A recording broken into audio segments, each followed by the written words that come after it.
بسم اللہ الرحمن الرحیم۔ پیش خدمت ہے کہانی عمرو اور کاغان جن۔ چلتے چلتے اچانک عمرو یار کا گھوڑا رک گیا اور پھر زور زور سے ہنہناتے ہوئے پیچھے ہٹنے لگا، جیسے اس نے کوئی انتہائی زہریلا سانپ دیکھ لیا ہو۔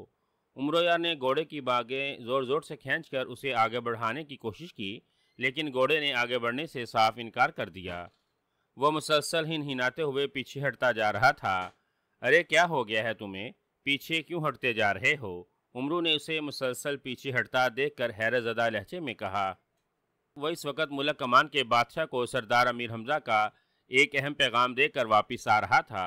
جس راستے سے وہ ملک کمان گیا تھا، صرف وہی راستہ ملک کمان جاتا، اور وہ راستہ بہت طویل تھا۔ اس قدر طویل کے سفر کرتے کرتے عمرو بری طرح سے تھک گیا تھا۔ اس نے ملک کمان کے بادشاہ کو سردار امیر حمزہ کا خط دیا اور 2-4 روز اس کا شاہی مہمان رہ کر واپس ہو لیا۔ وہ اس طویل ترین راستے پر سفر کرتے ہوئے سخت پریشان ہو رہا تھا۔ راستے میں ایک تو بہت بڑا جنگل پڑتا تھا، پھر دور تک پھیلا ہوا پہاڑی سلسلہ، اس کے بعد ایک بڑا چٹیل میدان آ جاتا تھا، جہاں ہر طرف خشک پتھر اور بڑی بڑی چٹانیں بکھری ہوئی تھیں۔ سب سے زیادہ اور لمبا سفر اسی چٹیل میدان کا ہی تھا۔ عمرو یار کو واپس جانا ہی تھا، اسی لیے نہ چاہتے ہوئے بھی اس نے گھوڑے پر اپنا سفر شروع کر دیا۔ اس کے پاس سنہری چپلیں اور طلسمی کھڑوائیں تھیں۔ وہ ان کی مدد سے چند لمحوں میں یہ سفر طے کر سکتا تھا، لیکن وہ چونکہ اس وقت کسی مہم پر نہ تھا اور نہ ہی وہ کسی جادو یا طلسماتی سفر پر جا رہا تھا، اسی لیے وہ اپنی مقدس چیزوں کا استعمال نہ کر سکتا تھا۔ گھوڑے پر اس نے جنگل اور پھر پہاڑی علاقہ عبور کیا اور پھر وہ چٹیل میدان میں پہنچ گیا۔ میدان میں گھوڑا نہایت برق رفتاری سے دوڑ رہا تھا۔ پھر اس نے ابھی آدھا میدان بھی عبور نہ کیا ہوگا کہ گھوڑے نے اچانک اپنی رفتار کم کرنا شروع کر دی اور آہستہ آہستہ چلنے لگا، اور پھر چلتے چلتے وہ یک لگ ٹھٹک کر رک گیا اور بری طرح سے ہنہناتے ہوئے اپنے قدم پیچھے ہٹانے لگا۔ احمق کی دم گدھے، مجھے آگے جانا ہے اور تم مجھے پھر پیچھے لے جا رہے ہو کیا گیا ہے تمہیں؟ عمرو نے اس کی باگیں زور سے کھینچتے ہوئے کہہ کر کہا۔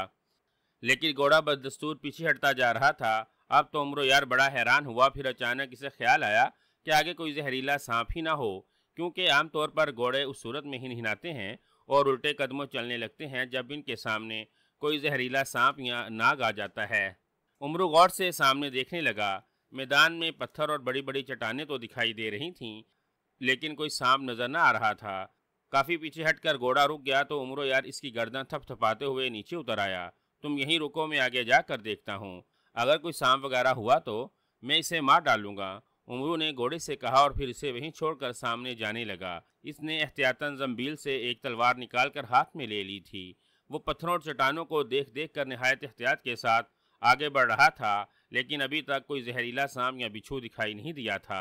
حیرت ہے، مجھے تو یہاں دور دور تک ایک چھوٹی سی چونٹی بھی دکھائی نہیں دے رہی، پھر میرا گھوڑا کس چیز سے ڈرتا ہے؟ عمرو نے حیرت سے کہا اور پلٹ کر گھوڑے کی طرف دیکھنے لگا، اور پھر وہ بری طرح سے چونک پڑا۔ ارے میرا گھوڑا کہاں گیا؟ اس نے بری طرح سے چونکتے ہوئے کہا۔ اس نے جس جگہ گھوڑا چھوڑا تھا اب وہاں وہ نظر نہیں آ رہا تھا۔ دور دور تک میدان خالی تھا۔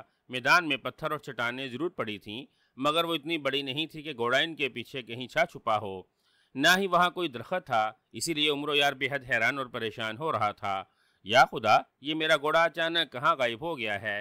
اتنے بڑے میدان میں گھوڑا یوں غائب ہو گیا ہے جیسے اسے کسی جن نے اٹھا لیا ہو۔ عمرو حیرت سے بڑبڑایا۔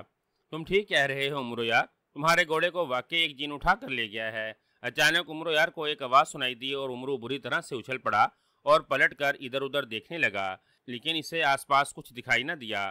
کون ہے یہاں؟ عمرو نے پریشانی کے عالم میں چاروں طرف دیکھتے ہوئے کہا۔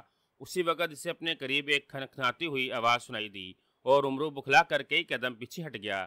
میری آواز سن کر ہی ڈر گئے؟ بس اتنے ہی بہادر ہو؟ تم تو خود کو بڑے تیس مار خان سمجھتے ہو اور خود کو مو جادوگراں، برق تپاں، شعلہ رواں اور احمق جہاں کہتے پھرتے ہو، ہنستی ہوئی آواز نے کہا۔ آواز بلا شبہ کسی لڑکی کی تھی۔ احمق جہاں کیا مطلب ہے تمہارا؟ میں خود کو احمق جہاں کب کہتا ہوں؟ اور تم کون ہو؟ تم مجھے دکھائی کیوں نہیں دے رہی؟ عمرو نے اپنے لقب کی مٹی پلیت ہوتا دیکھ کر غصے سے کہا۔ میں احمقوں کو کم ہی نظر آتی ہوں، غائبی لڑکی نے کہا، اور عمرو یار کا سچ مچ خون کھول اٹھا۔ دیکھو غائبی لڑکی، تم بار بار مجھے احمق کہہ کر میری توہین کر رہی ہو، مجھے غصہ دلانے کی کوشش مت کرو، نہیں تو میں، عمرو یار نے نہایت سخت لہجے میں کہا، نہیں تو میں اپنا نام عمرو یار کی بجائے عمرو احمق رکھ لوں گا۔ یہی کہنا چاہتے ہو نا تم؟ غیبی لڑکی نے عمرو کا فکرہ مکمل کرتے ہوئے کھلکھلا کر ہنستے ہوئے کہا، اور عمرو یار غصے سے ہونٹ بھینچ کر رہ گیا۔ ایک تو وہ لڑکی اسے دکھائی نہیں دے رہی تھی، دوسرا وہ اسے بار بار احمق کہہ کر سچ مچ احمق بنا رہی تھی۔ او نہیں، آخر کون ہو تم؟ ایک تو میرا گھوڑا نہ جانے کہاں گم ہو گیا ہے، دوسرا تم مجھے دکھائی نہیں دے رہی، اوپر سے تم میرا مذاق اڑا رہی ہو۔ عمرو نے تنگ آتے ہوئے کہا، مذاق نہیں تو میں تمہارا مذاق تو نہیں اڑا رہی، میں تو مکھیاں اڑا رہی ہوں۔ ارے رکو، خبردار اپنی جگہ سے ہلنا مت، تمہاری تلوار جیسی ناک پر مکھی بیٹھی ہوئی ہے، لڑکی نے اچانک تیز لہجے میں کہا، اور اسی وقت عمرو یار کی ناک پر جیسے کسی نے زوردار گونسا دے مارا ہو۔ عمرو یار کے منہ سے ایک زوردار چیخ نکل گئی اور وہ لڑکھڑا کر کئی قدم پیچھے ہٹ گیا۔ اس نے جلدی سے اپنی ناک پر ہاتھ رکھ لیا تھا۔ ناک پر اس زور کا گونسا لگا تھا کہ عمرو یار کی ناک سے خون کا فوارہ سا چھوٹ پڑا تھا اور وہ بکھلا کر اپنے ہاتھ پر ناک سے نکلنے والا خون دیکھ رہا تھا۔ پھر اس نے جلدی سے ناک پر پگڑی کا پلو رکھ لیا اور وحشت زدہ نظروں سے چاروں طرف دیکھنے لگا۔ ارے تمہاری ناک تو بہت کمزور ہے، میں نے مکھی اڑانے کے لیے ہلکا سا گونسا مارا تھا اور تمہاری ناک سے خون ابل پڑا۔ ارے ارے کیا کر رہے ہو؟ ہوا میں تلوار کیوں چلا رہے ہو؟ غیبی لڑکی کہتے کہتے اچانک بکھلا گئی، کیونکہ اس کی آواز سنتے ہی عمرو یار نے ہوا میں ادھر ادھر تلوار چلانا شروع کر دی تھی۔ رک جاؤ، ارے کیا کر رہے ہو؟ رک جاؤ، تلوار مت چلاؤ، ارے لگ جائے گی مجھے، رک جاؤ، غیبی لڑکی نے بری طرح سے چیختے ہوئے کہا، اور عمرو نے اپنا ہاتھ روک لیا۔ تم جو کوئی بھی ہو فوراً سامنے آ جاؤ، ورنہ میں اس زور سے تلوار گھماؤں گا کہ تمہارا غیبی جسم دو حصوں میں کٹ کر رہ جائے گا۔ عمرو نے ادھر ادھر دیکھتے ہوئے کڑک کر کہا، نہیں نہیں، تلوار مت گھمانا، میں آتی ہوں تمہارے سامنے، تم اپنے کان بند کر لو۔ غیبی لڑکی نے بڑے گھبرائے ہوئے لہجے میں کہا، کیا کہا، کان بند کر لوں؟ عمرو نے حیرت زدہ لہجے میں کہا، ہاں، جب میں تمہارے سامنے آؤں گی تو تم میرے حسن کی تاب نہ لا سکو گے اور اندھے ہو جاؤ گے۔ غیبی لڑکی نے کہا، او نہیں، تمہارا خیال کہ میں کانوں سے دیکھتا ہوں؟ عمرو نے دانت کچکچاتے ہوئے کہا، نہیں تو کیا تم اپنے دانتوں سے دیکھتے ہو؟ چلو دانت ہی بند کر لو، لڑکی نے بڑی معصومیت سے کہا، اور عمرو یار کا دل چاہا کہ وہ سچ مچ اپنا سر پیٹ لے۔ لڑکی سچ مچ اسے احمق بنانے پر تلی ہوئی تھی۔ اس سے پہلے کہ وہ کچھ کہتا اسی وقت ایک جماکہ ہوا اور عمرو یار کے سامنے ایک عجیب و غریب چہرہ آ گیا۔ چہرہ ایک نہایت خوبصورت لڑکی کا تھا، اس کے سر پر تاج بھی تھا جیسے وہ کسی ملک کی شہزادی ہو۔ اس کی آنکھیں بڑی بڑی تھیں، کانوں میں جھمکے اور اس کی ناک پر ایک خوبصورت لونگ چمک رہا تھا۔ اس خوبصورت لڑکی کا چہرہ صرف اس کی گردن تک دکھائی دے رہا تھا اور باقی جسم غائب تھا۔ اس کے کاندھوں کے پاس کسی پرندے جیسے نہایت خوبصورت پر بھی موجود تھے، جنہیں پھیلائے وہ چہرہ فضا میں معلق تھا، اور سب سے حیرت والی بات یہ تھی کہ وہ چہرہ فضا میں الٹا معلق تھا، یعنی اس کا سر نیچے اور گردن اوپر تھی۔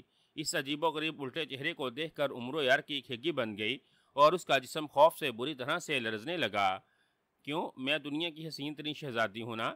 الٹے چہرے والی لڑکی نے خوش ہوتے ہوئے پوچھا۔ شہزادی؟ تم شہزادی ہو؟ عمرو نے حیرت سے آنکھیں پھاڑتے ہوئے کہا، ہاں میں شہزادی ہوں، میرا نام شہزادی چہرہ پری ہے اور میں پرستان کی رہنے والی ہوں۔ الٹے چہرے والی لڑکی نے جواب دیا، پرستان؟ یہ کیسے ہو سکتا ہے؟ اکثر میں پرستان میں جاتا رہتا ہوں، پرستان کی ملکہ، پرستان کی شہزادی اور شہنشاہ جنات کو میں اچھی طرح سے جانتا ہوں۔ میں نے پہلے تو تم جیسے الٹے چہرے والی کوئی مخلوق وہاں نہیں دیکھی۔ عمرو نے شہزادی کا نام سن کر اپنے آپ کو سنبھالتے ہوئے عجیب اور حیرت بھرے لہجے میں کہا، میں بڑے پرستان کی بات نہیں کر رہی، بڑے پرستان کے انتہائی شمال میں ہماری ایک الگ دنیا ہے، جہاں مجھ جیسے چہرے رکھنے والی پریوں اور پریزادوں کی حکومت ہے۔ چونکہ ہمارے جسم نہیں ہوتے اور ہمارے چہرے بھی الٹے ہوتے ہیں، اسی لیے ہم نے اپنے ملک کا نام جادو شکر رکھا ہوا ہے، لیکن چونکہ ہمارا ملک پرستان کے حدود میں واقع ہے، اسی لیے ہم اسے پرستان ہی کہتے ہیں، چہرہ پری نے بتایا۔ او ہاں، ایک بار میں پرستان گیا تھا تو کسی جادو شکل پرستان کا ذکر کیا گیا تھا، مگر اس وقت عام باتوں کے درمیان اس کا ذکر ہوا تھا، اس لیے میں نے اس پر توجہ نہیں دی۔ جس طرح ہر خطے کی الگ الگ ریاستیں اور شہر ہوتے ہیں، اسی طرح کوہکاف اور پرستان کی بھی بہت سی ریاستیں موجود ہیں۔ اتنا تو میں بھی جانتا ہوں، لیکن تم یہاں کیوں آئی ہو؟ اور ہاں، تم نے کہا تھا کہ میرے گھوڑے کو کوئی جن اٹھا کر لے گیا ہے، کون تھا وہ جن؟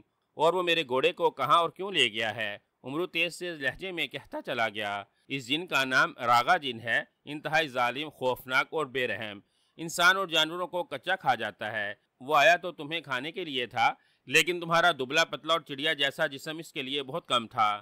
تم سے کہیں بڑا اور طاقتور تمہارا گھوڑا تھا، اسی لیے وہ اسے ہی اٹھا کر لے گیا، شہزادی چہرہ پری نے کہا، اور اس کی بات سن کر عمرو یار خوف زدہ ہو کر رہ گیا۔ انسانوں اور جانوروں کو وہ جن کچا کھا جاتا ہے، یہ واقعی خوف میں مبتلا کر دینے والی بات تھی۔ عمرو یار دل ہی دل میں خدا کا شکر ادا کرنے لگا کہ وہ دبلا پتلا اور کمزور جسم رکھنے والا شخص ہے۔ اگر وہ موٹا تازہ یا صحت مند ہوتا تو جن گھوڑے کے بجائے اسے اٹھا کر لے جاتا۔ او نہیں، تمہیں کیسے معلوم ہوا؟ کیا تم بھی اسی جن کے ساتھی ہو؟ تم بھی اس جن کی طرح انسانوں اور جانوروں کو کھانے کی عادی تو نہیں؟ عمرو نے اس کی طرف گھبرائی ہوئی نظروں سے دیکھتے ہوئے پوچھا، اور اس کی بات سن کر چہرہ پر ہی ہنس پڑی۔ ہاں، میں اسی جن کی ساتھی ہوں۔ میں بھی اس جن کی طرح انسانوں کو کھا جاتی ہوں۔ رگا جن تمہارا گھوڑا لے گیا اور یہاں اکیلے تم ہی ہو۔ اب میں تمہیں لے جاؤں گی اور کہاں جاؤں گی؟ چہرہ پری نے اچانک سنجیدہ ہو کر منہ سے بڑی خوفناک آوازیں نکالتے ہوئے کہا۔ اس کی بات سن کر عمرو بکھلا کر کئی قدم پیچھے ہٹ گیا اور اس نے ہاتھ میں پکڑی ہوئی تلوار جلدی سے آگے کر دی۔ خبردار، میری طرف مت بڑھنا، ورنہ میں تلوار کے ایک ہی وار سے تمہارے سر کے 2 ٹکڑے کر دوں گا، عمرو نے تیز لہجے میں کہا، اور شہزادی چہرہ پری اسے خوفزدہ ہوتا دیکھ کر کہکا مار کر ہنس پڑی۔ احمق، بیوقوف، اس نے ہنستے ہوئے کہا۔ کیا کہا؟ میں احمق ہوں، بیوقوف ہوں؟ عمرو نے غصے سے آنکھیں نکال کر کہا۔ ہاں، تم واقعی بہت بڑے احمق ہو عمرو یار۔ کیا میں تمہیں آدم خور دکھائی دیتی ہوں؟ او نہیں، میں تو تم سے مدد حاصل کرنے آئی تھی، لیکن تم اس قدر بزدل اور بیوقوف ہو کہ اس کا مجھے اندازہ بھی نہیں تھا۔ نہ جانے سرخ جن نے مجھے تمہارے پاس کیوں بھیج دیا۔ تم جیسا بزدل اور احمق انسان میری کیا مدد کر سکتا ہے؟ شہزادی چہرہ پری نے بھی اس بار غصے میں آتے ہوئے کہا۔ کیا مطلب؟ یہ کیا کہہ رہی ہو تم؟ مجھ سے کیا مدد لینے آئی تھی؟ اور تم کس سرخ جن کی بات کر رہی ہو جس نے تمہیں میرے پاس بھیجا ہے؟ عمرو نے واقعی بے حد حیران ہوتے ہوئے پوچھا۔ رہنے دو، میں نے تمہاری بہادری دیکھ لی ہے۔ تم کم از کم وہ عمرو یار نہیں ہو جس سے میں مدد لینے آئی تھی۔ اس عمرو یار کے بارے میں تو مجھے سرخ جن نے بتایا تھا کہ وہ بے حد بہادر اور ذہین اور دنیا کا بڑا عیار ہے، جو اپنی ذہانت اور عیاری سے سینکڑوں جادوگروں، خوفناک جنوں اور دیوں کا خاتمہ کر چکا ہے۔ تمہاری گھبراہٹ اور تمہارے یہ چڑیا جیسے جسم سے تو صاف پتہ چلتا ہے کہ تم جیسا معمولی انسان ایک مکھی بھی نہیں مار سکتا۔ پھر بھلا تم جیسا انسان سیاہ جن کا مقابلہ کیسے کر سکتا ہے؟ شہزادی چہرہ پری نے مایوس سے لہجے میں کہا۔ اس سے پہلے کہ عمرو یار اس سے کچھ کہتا، چہرہ پری کا الٹا چہرہ اچانک وہاں سے غائب ہو گیا۔ ارے شہزادی چہرہ پری، تم کہاں غائب ہو گئی ہو؟ ارے میری بات تو سنو، میں وہی عمرو یار ہوں۔ ارے میں ہی برکرواں شعلہ تپاں عیار الزما موت جادوگراں ہوں۔ میں نے ہی سینکڑوں جادوگروں، جنوں اور دیوں کو ہلاک کیا ہے۔ شہزادی چہرہ پری، اسے غائب ہوتا دیکھ کر عمرو یار بکھلا کر ادھر ادھر دیکھنے لگا، لیکن شہزادی چہرہ پری واقعی مایوس ہو کر وہاں سے غائب ہو چکی تھی۔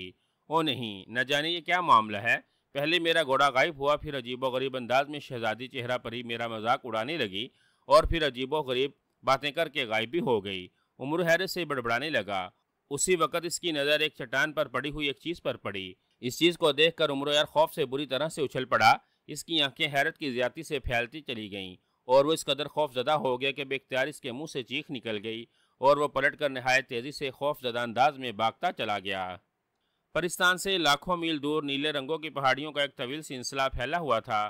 پہاڑیاں بہت اونچی اونچی اور ایک ساتھ جڑی ہوئی تھیں۔ ان پہاڑیوں کے بیچ میں بڑے بڑے بے شمار غار بنے ہوئے تھے۔ غاروں کے دہانوں پر عجیب و غریب شکلیں بنی ہوئی تھیں۔ کسی غار کا منہ اژدہے کے کھلے ہوئے منہ کی طرح نظر آ رہا تھا، کسی غار کا منہ شیر کا تھا، کسی ہاتھی کا، اور کسی غار کا دہانہ مگرمچھ کے کھلے ہوئے منہ جیسا نظر آ رہا تھا۔ وہاں 7 بڑے بڑے غار تھے۔ ہر غار میں روشنی ہو رہی تھی، کسی میں سبز، کسی میں سرخ، کسی میں نیلی اور کسی میں سنہری روشنی پھیلی ہوئی تھی۔ ان غاروں میں مکمل خاموشی چھائی ہوئی تھی۔ دور نزدیک ایک معمولی سا پرندہ بھی دکھائی نہیں دے رہا تھا۔ اچانک ان غاروں میں روشنیاں ایک ساتھ بجھ گئیں اور تمام غار سیاہ ہو گئے۔ اسی لمحے ان سیاہ غاروں میں سے ایک جیسے قدم اٹھاتے ہوئے 7 انتہائی طاقتور اور لہیم شہیم جن باہر آ گئے۔ ان تمام جنوں کی شکلیں، ان کی ڈھیل ڈول اور ان کے وجود ایک جیسے تھے، لیکن ان کے رنگ غاروں سے نکلنے والی روشنیوں جیسے تھے۔ کوئی سبز جن تھا، کوئی سرخ، کوئی نیلا، کوئی سنہرا اور کوئی سفید رنگ کا تھا۔ ان جنوں کے سروں پر لمبے لمبے سینگ تھے جو بے حد بڑے اور نوکیلے تھے۔ ان کی آنکھیں بھی بڑی بڑی اور خوفناک تھیں۔ موٹے موٹے ہونٹ، چہرے پر پھیلی ہوئی بدھی ناک اور بڑے بڑے کان جن میں بڑے بڑے سونے کے بالے پڑے ہوئے تھے۔ ان سب کے ہاتھوں میں بڑی بڑی تلواریں تھیں۔ ہم شکل جن غاروں سے باہر نکلے اور ایک جیسے قدم اٹھاتے ہوئے آگے آگے، جیسے ہی وہ غاروں سے باہر آئے، ان کے عقب میں غاروں کے دہانوں پر بنے ہوئے جانوروں کے منہ آپ ہی آپ بند ہوتے چلے گئے۔ ہم شکل جنوں نے آگے بڑھ کر اپنی اپنی تلواروں والے ہاتھ اوپر کر لیے۔ جیسے ہی ان کے ہاتھ اوپر اٹھے، اسی لمحے ان کی تلواروں کے سرے چمکنے لگے، اور پھر ان میں سے مختلف رنگوں کی لہریں لیتی ہوئی بجلیاں نکل کر نہایت تیزی سے آسمان کی طرف بلند ہوتی چلی گئیں۔ آسمان پر جا کر وہ 7 لہریں آپس میں مل گئیں۔ ایک زوردار کڑاکا ہوا اور دوسرے لمحے اس جگہ جہاں بجلی کی لہریں آپس میں مل رہی تھیں سیاہ رنگ کا ایک بہت بڑا دائرہ بنتا چلا گیا۔ ایسے لگ رہا تھا جیسے آسمان پر سیاہ رنگ کی کوئی بہت بڑی پلیٹ بن گئی ہو اور وہ سیاہ پلیٹ نہایت تیزی سے چکراتی ہوئی نیچے آنے لگی۔ کچھ ہی دیر میں سیاہ پلیٹ زمین پر آ کر اٹک گئی اور ہم شکل جنوں کی تلواروں سے نکلنے والی لہریں بھی ختم ہو گئیں۔ سیاہ پلیٹ زمین پر اس طرح سے ٹک گئی تھی جیسے زمین پر سیاہ رنگ کا ایک بہت بڑا خلا بن گیا ہو۔ اس پر سرخ رنگ کی تیز لہریں ناچ رہی تھیں۔ ہم شکل ساتوں جن آگے بڑھے اور پھر ان میں سے ایک جن جس کا رنگ سیاہ تھا اس نے سیاہ خلا میں چھلانگ لگا دی۔ دوسرے لمحے وہ یوں غائب ہو گیا جیسے کسی اندھے کنویں میں گر گیا ہو، کیونکہ اس کا وجود ایک لمحے میں غائب ہو گیا تھا۔ اس کے بعد نیلے جن نے سیاہ حصے میں چھلانگ لگا دی، وہ بھی سیاہ دائرے میں غائب ہو گیا تھا۔ اس طرح باری باری جب دوسرے جن بھی سیاہ دائرے میں چھلانگیں لگا کر غائب ہو گئے تو دائرہ تیزی سے سمٹنے لگا۔ سمٹتے ہوئے وہ نہایت تیزی سے چھوٹا ہوتا چلا گیا۔ سیاہ دائرہ چھوٹا ہوتا ہوا ایک دبا سا بنا، پھر نقطہ اور پھر وہ نقطہ بھی وہاں سے غائب ہو گیا۔ شہنشاہ جنات ارجنگ دیو اپنے کمرے میں لیٹا آرام کر رہا تھا کہ ایک کمرے میں اسے ایک چڑیا کی چکار سنائی دی۔ ارجنگ دیو نے چونک کر کھڑکی کی طرف دیکھا تو وہاں اسے 7 مختلف رنگوں کے پروں والی نہایت خوبصورت چڑیا نظر آئی۔ چڑیا کا چہرہ ایک خوبصورت پری کا تھا، اس کے سر پر تاج بھی تھا اور اس کے گلے میں خوبصورت ننھے ننھے موتیوں کا ہار بھی نظر آ رہا تھا۔ او چڑی پری، تم یہاں اس وقت؟ ارجنگ دیو نے اسے دیکھ کر جلدی سے اٹھتے ہوئے کہا۔ اسی وقت پری چہرے والی خوبصورت چڑیا اڑ کر ارجنگ دیو کے پلنگ کے قریب آ بیٹھی۔ شہنشاہ جنات کو پریشانی ریاست سوکار کی شہزادی سلام پیش عرض کرتی ہے۔ چڑیا پری نے ارجنگ دیو کو نہایت مؤدبانہ لہجے میں سلام کرتے ہوئے کہا، کیا بات ہے چڑیا پری، تم بہت پریشان اور گھبرائی ہوئی نظر آ رہی ہو۔ سوکار ریاست میں خیریت تو ہے نا؟ ارجنگ دیو نے اس کے سلام کا جواب دیتے ہوئے جلدی سے پوچھا۔ نہیں شہنشاہ جنات، خیریت نہیں ہے، اسی لیے تو میں آپ کے پاس آئی ہوں، چڑیا پری نے پریشان لہجے میں کہا اور شہنشاہ جنات ارجنگ دیو بری طرح سے چونک پڑا۔ اوہ کیا ہوا ہے، کیا ہوا ہے، ہمیں بتاؤ چڑیا پری، اس نے بڑی بےتابی سے پوچھا۔ کاغان جن اپنے مقصد میں کامیاب ہو گیا ہے جہاں پناہ، اور اس نے پتال کے 7 ہم شکل شیطان جنوں کو پتال سے بلا کر اپنے ساتھ ملا لیا ہے، اور اس کے حکم سے 7 شیطان جنوں نے ایک ساتھ پاکستان کی 7 ریاستوں پر حملہ کر کے ان ریاستوں کے تختے الٹا دیے ہیں اور 7 ریاستوں کے بادشاہوں کو ہلاک کر کے ان کے تخت و تاج پر قبضہ کر کے خود بادشاہ بن گئے ہیں۔ آپ کی ریاست یعنی 8ویں ریاست کا تختہ پلٹنے اور آپ کو ہلاک کرنے کے لیے کاغان جن خود یہاں آ رہا ہے۔ میں آپ کو اطلاع دینے کے لیے آئی ہوں، اس لیے جس قدر ممکن ہو سکے آپ یہاں سے نکل جائیے۔ کاغان جن اپنی طاقتوں سے آپ کی ریاست پر قبضہ تو کر ہی لے گا، لیکن میں نہیں چاہتی کہ وہ آپ کو ہلاک کر کے آپ کے تخت پر قابض ہو جائے، چڑیا پری نے کہا، اور اس کی بات سن کر شہنشاہ جنات ارجنگ دیو کا چہرہ تاریک ہوتا چلا گیا۔ او یہ تو بہت برا ہوا، بہت ہی برا، لیکن کاغال جن نے 7 شیطان جنوں کو اپنے ساتھ کیسے ملا لیا اور اس کے غلام بننے کے لیے کیسے تیار ہو گئے؟ ارجنگ دیو نے پریشانی کے عالم میں ہاتھ ملتے ہوئے پوچھا۔ یہ وقت تفصیل بتانے کا نہیں ہے جہاں پناہ، کاغال دیو اپنے قلعے سے نکل چکا ہے اور اپنی ساری طاقتوں کے ساتھ آ رہا ہے۔ اگر وہ یہاں آ گیا تو وہ آپ کو، ملکہ پری اور شہزادی پھول پری، کسی کو بھی زندہ نہیں چھوڑے گا۔ آپ جلدی کریں، ملکہ پری اور شہزادی پھول پری کو بھی لے کر چاہے غبغب میں چھپ جائیں، اس وقت چاہے غبغب سے محفوظ جگہ کوئی اور نہیں ہو سکتی۔ میں آپ کے پاس وہیں آؤں گی اور پھر آپ کو ساری تفصیل سے آگاہ کر دوں گی، چڑیا پری نے جلدی سے کہا۔ نہیں یہ نہیں ہو سکتا، میں پاکستان کا شہنشاہ ہوں اور شہنشاہ ہو کر میں اپنی رایا کو ایک ظالم اور سنگدل جن کے ہاتھوں ظلم کروانے کے لیے نہیں چھوڑ سکتا۔ میں شیطان جن کا مقابلہ کروں گا، نہ صرف اسے بلکہ اس کے ساتھ ہی ساتھ شیطان جنوں کو بھی ہلاک کر دوں گا۔ اگر میں نے ایسا نہ کیا تو سب شیطان مل کر پاکستان کو تباہ و برباد کر کے رکھ دیں گے۔ شہنشاہ ارجنگ دیو نے غصے اور نفرت بھرے لہجے میں کہا، کاغان جن آگ کی دنیا کا ہی باسی ہے عالم پناہ، اور اس نے جن 7 شیطانی جنوں کو اپنے ساتھ ملایا ہے وہ بھی پتال کے سب سے بڑے اور خوفناک سردار جن ہیں۔ اس کا مقابلہ کرنے کے لیے اگر آپ پاکستان کے جنوں اور دیووں کی پوری فوج بھی لے آئیں تب بھی آپ ان کا مقابلہ نہیں کر سکتے۔ وہ اپنی خوفناک شیطانی طاقتوں سے آپ کی ساری فوج کو ایک لمحے میں جلا کر راکھ کر سکتے ہیں۔ اس لیے اس وقت ان شیطانوں کے مقابلے کا خیال دل سے نکال دیں اور میرے کہنے پر عمل کریں، اور ملکہ پری اور شہزادی پھول پری کو لے کر چاہے غبغب میں چلے جائیے، یہی آپ کے لیے اور ہم پاکستان کے واسیوں کے حق میں بہتر ہوگا۔ چڑیا پری نے اپنی بات پر زور دیتے ہوئے کہا۔ اس کی بات سن کر شہنشاہ جنات کے چہرے پر پریشانی چھا گئی۔ او نہیں، اگر ہم اسی طرح بھاگ گئے تو پاکستان کی رایا ہمیں بزدل بگوڑ اور نہ جانے کیا کیا کہے گی، ان کے دلوں میں ہماری کیا عزت رہ جائے گی۔